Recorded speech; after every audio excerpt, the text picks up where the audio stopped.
आपको याद होगा मुझे आना था, मैं एयरपोर्ट पर 3 घंटे इंतजार करता रहा, तब मौसम ठीक होगा, तब मौसम ठीक होगा। लेकिन जब मौसम ठीक नहीं हो पाया तो फिर मैंने वर्चुअली यहां की सभा को संबोधित किया था। और मैं आपका अभिनंदन करता हूं कि आपने ओलख जी को भारी मतों से यहां से चुनाव जिता करके भेजा और आज फिर से सरकार में रह करके यहां के विकास के बारे में चिंता कर रहे हैं। भाइयों बहनों, ये रामपुर का चाकू का कमाल है कि वैक्सीन फ्री में मिल रहा है, लेकिन अच्छे हाथों में जब आ जाता है, गरीबों को राशन भी फ्री में मिल रहा है। मिल रहा है कि नहीं मिल रहा है? हमने कोई भेदभाव तो नहीं किया है ना, हमने जाति नहीं पूछी ना किसी की, मत और मजहब भी नहीं पूछा ना किसी का। अरे गरीब तो गरीब है और हर गरीब को उसका हक मिलना ही चाहिए। और यही तो काम किया है भारतीय जनता पार्टी की डबल इंजन की सरकार ने। भाइयों बहनों, फर्क साफ है। समाजवादी पार्टी की सरकार के समय मुख्यमंत्री आवास पर दंगाइयों को आमंत्रित किया जाता था और अब मुख्यमंत्री आवास पे गुरुबाणी का पाठ होता है।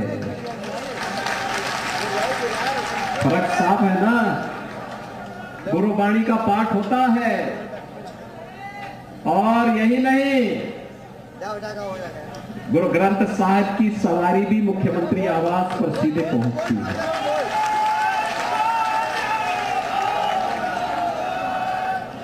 मैं तो अपने आप को सौभाग्यशाली समझा जब मुझे गुरु ग्रंथ साहिब को अपने सिर पे रख करके दरबार में सजाने का सौभाग्य प्राप्त हुआ था। और यही नहीं, गुरु गोविंद सिंह जी महाराज के 4 साहिबजादों के नाम पर बाल दिवस की स्थापना होनी चाहिए। पहला कार्यक्रम उत्तर प्रदेश के मुख्यमंत्री आवास पर हुआ और हम आभारी हैं प्रधानमंत्री मोदी जी के कि साहिबजादों की स्मृति में प्रधानमंत्री जी ने बाल दिवस की घोषणा भी पूरे देश के लिए की है, पूरे देश के लिए की है। पहले मुख्यमंत्री आवास से सपा की सरकार के समय पेशेवर दंगाइयों और अपराधियों को बुलाया जाता था, उन्हें सम्मानित किया जाता था। आज गुरुबाणी का पाठ हो रहा है, मेधावी छात्रों का सम्मान होता है। और यही नहीं, वहां पर गुरु गोविंद सिंह जी महाराज के 4 साहिबजादों की स्मृति में वहां पर बाल दिवस आयोजित करने के कार्यक्रम आयोजित होते हैं। यही फर्क साफ है और इसी फर्क साफ है, यही एहसास कराने के लिए आज हम आपके बीच आए हैं। समाजवादी पार्टी की सरकार में गरीबों को मकान नहीं मिलते थे, आवास नहीं मिलते थे, राशन नहीं मिलता था, विद्युत का कनेक्शन नहीं मिलता था, रसोई गैस का कनेक्शन नहीं मिलता था, गरीबों की जमीनों पर जरूर कब्जा हो जाता था। भाइयों बहनों, आज राशन फ्री, आवास फ्री, विद्युत कनेक्शन फ्री, उज्ज्वला योजना में रसोई गैस का कनेक्शन फ्री और अब तो हम लोग हर घर नल की योजना के साथ भी जुड़ रहे हैं। पता नहीं सरदार बलदेव सिंह ओलख जी क्यों यहां पर संकोच कर रहे थे, लेकिन उनको मालूम होना चाहिए कि उन्हीं की मांग पर बिलासपुर चीनी मिल के आधुनिकीकरण की योजना को भी सरकार ने अपनी स्वीकृति दे दी है और इस बार के बजट में तो धन की भी व्यवस्था की है हम लोगों ने। उस कार्य को आगे बढ़ाने के लिए धन की व्यवस्था भी की है कि कार्य अब आगे बढ़ना चाहिए।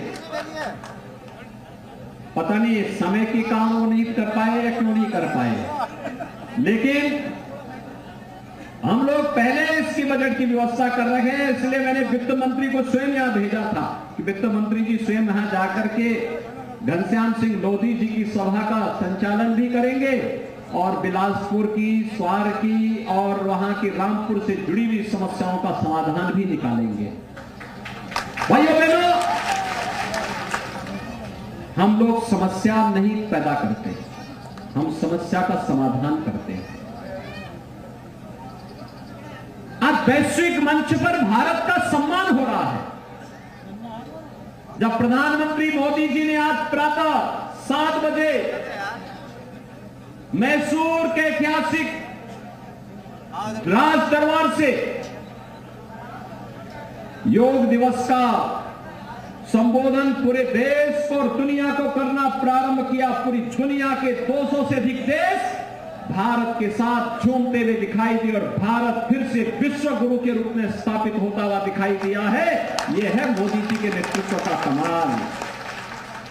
वैश्विक मंच पर भारत की विरासत को सम्मान मिलना भारत की 135 करोड़ नागरिकों का सम्मान है। लेकिन कुछ लोगों की, यानी जो एक कहावत है ना कि रस्सी पूरी जल जाती है लेकिन ऐंठन नहीं जाती, कुछ लोगों की ऐंठन अभी भी नहीं जा रही है। रस्सी जल गई है लेकिन ऐंठन नहीं जा रही है। लेकिन भाइयों बहनों, हम फिर भी भेदभाव नहीं करेंगे, चिंता मत करिए। हमने कोरोना में सबका उपचार बराबर किया। जो बाहर थे उनको भी फ्री में उपचार और जो जेल में थे उनको भी फ्री में उपचार करवाया है।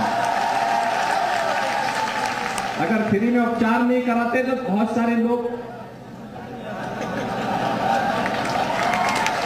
सारी स्थितियां हो जाती। फ्री में उपचार किया, अरे कम से कम इसके लिए धन्यवाद तो करते कि फ्री में उपचार कराया। लेकिन भाइयों बहनों, जो लोग भारत माता को सम्मान नहीं दे सकते,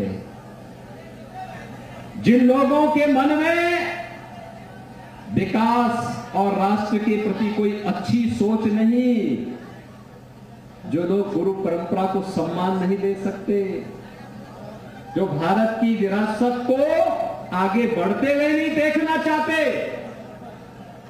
वही लोग आज इस प्रकार का आचरण भी कर रहे हैं। यानी ऐसी दिखाने का प्रयास कर रहे हैं जैसे कि उनके साथ अन्याय हो। अन्याय तब नहीं हुआ था जब वाल्मीकि समुदाय के लोग उजाड़े जा रहे थे। अन्याय तब नहीं हुआ जब रामपुर राज परिवार के द्वारा, नवाब परिवार के द्वारा बनाई गई विरासत को उजाड़ने का प्रयास हो रहा था। रजा लाइब्रेरी के अस्तित्व को नष्ट करने का प्रयास हो रहा था।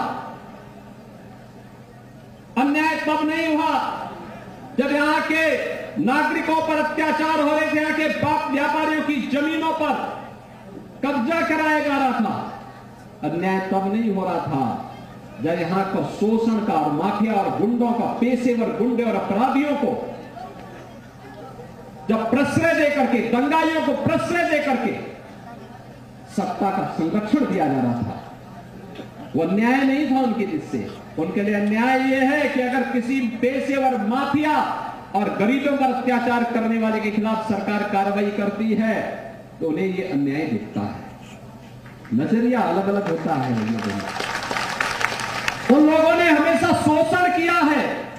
समाजवादी पार्टी आज भी देश में और प्रदेश में किसी भी घर में आप चले जाइए, किसी भी सभ्य परिवार से आप पूछिए, तो देखिए